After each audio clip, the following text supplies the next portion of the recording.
మంత్రి కొండా సురేఖ కుమార్తె చేసిన వ్యాఖ్యలపై సీఎం రేవంత్ రెడ్డి ఆగ్రహం వ్యక్తం చేసినట్లు తెలుస్తోంది. కాంగ్రెస్ అధిష్టానం కూడా సీరియస్ గా తీసుకున్నట్లు సమాచారం. నేరుగా సీఎం రేవంత్ రెడ్డిపై మంత్రి కుమార్తె సుష్మిత చేసిన విమర్శలు, ఆరోపణలు కాంగ్రెస్ లో తీవ్ర స్థాయిలో చర్చనీయాంశంగా మారాయి. క్రమశిక్షణ రాహిత్యంగా భావించి నోటీసులు ఇవ్వడంతో పరిమితం లేకుండా చర్యలకు కూడా ఉపక్రమించే అవకాశం ఉన్నట్లు పార్టీ వర్గాలు చెబుతున్నాయి. 3 రోజుల క్రితం సీఎం రేవంత్ రెడ్డి ఉమ్మడి వరంగల్ జిల్లాలో పర్యటించారు.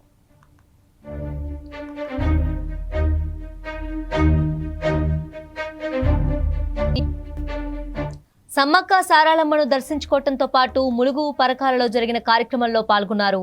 అయితే ఈ కార్యక్రమంలో వరంగల్ జిల్లా నుంచి ప్రాతినిధ్యం వహిస్తున్న కొండా సురేఖ పాల్గొనలేదు.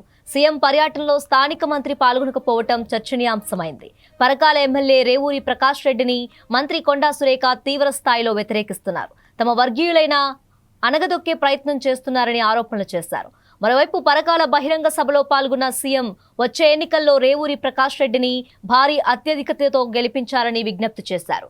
వచ్చే ఎన్నికల్లో రేవూరే అభ్యర్థి అన్న సంకేతం ఇచ్చినట్లయింది. ఇది జరిగిన మరుసటి రోజే కొండా సురేఖ కుమార్తె పరకాల నియోజకవర్గంలోని గీసుకొండలో సభ ఏర్పాటు చేసి సీఎం పైన, స్థానిక ఎమ్మెల్యే పైన తీవ్ర స్థాయిలో ఆరోపణలు చేయడంతో పాటు వచ్చే ఎన్నికల్లో ఇక్కడి నుంచి పోటీ చేస్తానని చెప్పారు.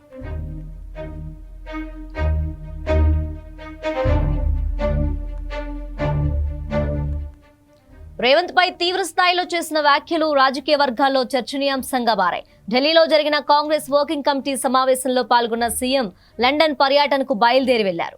ఢిల్లీలో ఉన్నప్పుడే కొందరు ముఖ్య నాయకులతో మాట్లాడి ఆగ్రహం వ్యక్తం చేసినట్లు తెలుస్తోంది. డిప్యూటీ సీఎంతోనూ మరికొందరు మంత్రులతోనూ మాట్లాడినట్లు విశ్వసనీయ వర్గాల సమాచారం. చర్యలు తప్పవని హెచ్చరించినట్లు తెలుస్తోంది. పీసీసీ క్రమశిక్షణ కమిటీ మంత్రి కొండా సురేఖకు నోటీస్ ఇవ్వగా కుమార్తె చేసిన ఆరోపణలకు తానెలా బాధ్యురాలని సమాచారం ఇచ్చారు. ఇదే సమయంలో మంత్రి మాజీ ఓఎస్డీ సుమంత్ పై కేసు నమోదైంది. ఓ వ్యాపారిని బెదిరించి దాడి చేసినట్లు ఇచ్చిన ఫిర్యాదుతో ఈ కేసును పోలీసులు నమోదు చేశారు. గతంలో ఓ వివాదంలో ఇతన్ని అరెస్ట్ చేయడానికి ప్రయత్నించినప్పుడు కూడా కొండా సురేఖ కూతురు సుష్మిత తీవ్ర స్థాయిలో ఆరోపణలు చేశారు.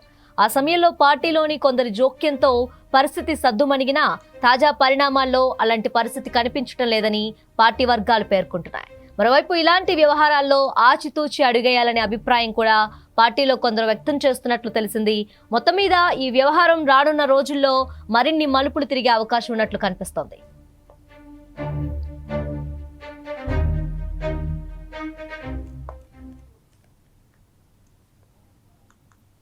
ఇక ఇదే అంశానికి సంబంధించి మరింత సమాచారం మా ప్రతినిధి సుధాకర్ అందిస్తారు. సుధాకర్, చెప్పండి. ఉమ్మడి వరంగల్ జిల్లాలో కాంగ్రెస్ పార్టీతో అతలాకుతవుతుండొచ్చు. గత 4 రోజుల క్రితము ఉమ్మడి వరంగల్ జిల్లా సభకు వచ్చిన రాష్ట్ర ముఖ్యమంత్రి మొదటగా మేడారం మన దేవతను దర్శించుకొని మేడారం నుంచి నేరుగా ములుగు చేరుకుంటారా. ములుగు బహిరంగ సభకు, అలాగే మేడారంలో కానీ పరకాల కానీ 3 జరిగిన ప్రోగ్రాం మాత్రము లోకల్లో ఉన్న 2 మంత్రులు, ఒక మంత్రి కొండా సురేఖ గైకవడం జరిగింది. ఎందుకంటే కొండా సురేఖ వచ్చేసి ఆ దేవాదాయ శాఖ మంత్రి. సో ఫస్ట్ గా రేవంత్ రెడ్డి మేడారం రావడం, మేడారంకు సంబంధించిన దేవాదాయ శాఖ దాకా రాకపోవడంతో మాత్రము రాష్ట్ర ముఖ్యమంత్రికి ఇటు మంత్రి వర్గంలో ఉన్న కొండా సురేఖకు ఏదో లోపం అంటే గొడవ జరిగినటువంటి సమాచారం జరిగింది. ఏదేమైనా ఇక్కడి నుంచి నేరుగా ములుగు నుంచి నేరుగా పరకాల వెళ్ళిన రాష్ట్ర ముఖ్యమంత్రి రేవంత్ రెడ్డి మాత్రం పరకాల బహిరంగ సభలో అక్కడ ప్రస్తుతం ప్రాతినిధ్యం వహిస్తున్న రేవూరి ప్రకాష్ రెడ్డికి మరోసారి టికెట్ ఇస్తున్నాము, ఖచ్చితంగా భారీ మేరతో గెలిపించాలని చెప్పిన నేపథ్యంలో మరుసటి రోజు కొండా సురేఖ కుమార్తె సుష్మితా పటేల్ గీసుగొండలో కార్యకర్తలు మీటింగ్ పెట్టేసి ఆ మీటింగ్ వచ్చేసి రేవంత్ రెడ్డికి సవాల్గా మాట్లాడడం జరిగింది. ఏది ఏమైనా ఈసారి పరకాల టికెట్ నాదే, కాంగ్రెస్ దిశాన నాకు టికెట్ ఇవ్వకపోతే ఖచ్చితంగా ఇండిపెండెంట్ గా బరిలో ఉండి కాంగ్రెస్ పార్టీ అభ్యర్థిని ఓడిస్తాను, నీ ఖచ్చితంగా గెలిచానని చెప్పడం జరిగింది. ఈ నేపథ్యంలో ఉమ్మడి వరంగల్ జిల్లాలో ఉన్న కాంగ్రెస్ ఎమ్మెల్యేలు అంటే సుమారు 12 మందిలో 10 మంది ఎమ్మెల్యేలు వచ్చేసి కాంగ్రెస్ పార్టీ చెందిన వాళ్ళు. ఈ 10 మంది ఎమ్మెల్యేలు వచ్చేసి రాష్ట్ర అధిష్టానం ముఖ్యమంత్రి దృష్టికి వెళ్ళడం జరిగింది. అంతేకాకుండా కాంగ్రెస్ పార్టీకి సంబంధించిన క్రమశిక్షణ కమిటీ కూడా ఫిర్యాదు చేయడం జరిగింది.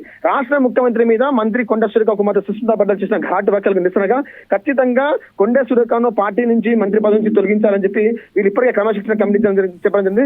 కానీ రాష్ట్ర ముఖ్యమంత్రి రేవంత్ రెడ్డి కానీ ప్రస్తుతం ఉన్న ఎమ్మెల్యేలు గతంలో టీడీపీ పార్టీలో కొనసాగిన వాళ్ళు, కానీ కొండా సురేఖ సుమారు 30 సంవత్సరాల నుంచి ఇదే కాంగ్రెస్ పార్టీలో కొనసాగుతుంది. కాబట్టి కాంగ్రెస్ అధిష్టానంలో ఉన్న రాహుల్ గాంధీ కానీ సోనియా గాంధీ కానీ సురేఖకు దగ్గరలో ఉండడం ద్వారా వాళ్ళ మీద భరోసాతోటే కొండా సురేఖ ఘాటు వ్యాఖ్యలు చేస్తున్న మొత్తం ఒక చర్చ కొనసాగుతుంది. ఏదేమైనా ఉమ్మడి వరంగల్ జిల్లాలో కొండా సురేఖ కుమార్తె సుష్మిత చేసిన ఘాటు వ్యాఖ్యలు మాత్రం రాష్ట్ర వ్యాప్తంగా అలాగే కాంగ్రెస్ పార్టీ వ్యాప్తంగా మాత్రం ఒక చర్చగా మాత్రం అనుకోవచ్చు.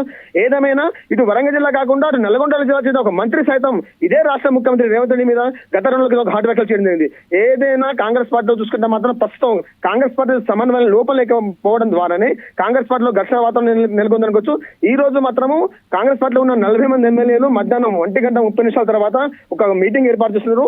ఈ మీటింగ్ లో ఇటు కొండ సురేఖ మీద అలాగే నల్గొండ మంత్రికి సంబంధించిన కోమటిరెడ్డి వెంకటరెడ్డి మీద ఖచ్చితంగా చర్యలు తీసుకోవడం మాత్రం కొన్ని చర్చలు కొనసాగుతున్నాయి. ఏదేమైనా ఈ రోజు మాత్రం కాంగ్రెస్ పార్టీలో ఏ మంత్రి కొనసాగుతారు, కొండ సురేఖ అనే మంత్రిని మంత్రి పదవి నుంచి తొలగిస్తారా, లేకపోతే రాహుల్ గాంధీ కానీ సోనియా గాంధీ కానీ కొండ సురేఖ అండగా ఉంది కాబట్టి అలాగే కొనసాగుతారని మాత్రం ఆలోచన ఉంది అనుకోవచ్చు. Tejaswini. Right Sudhakar, thank you.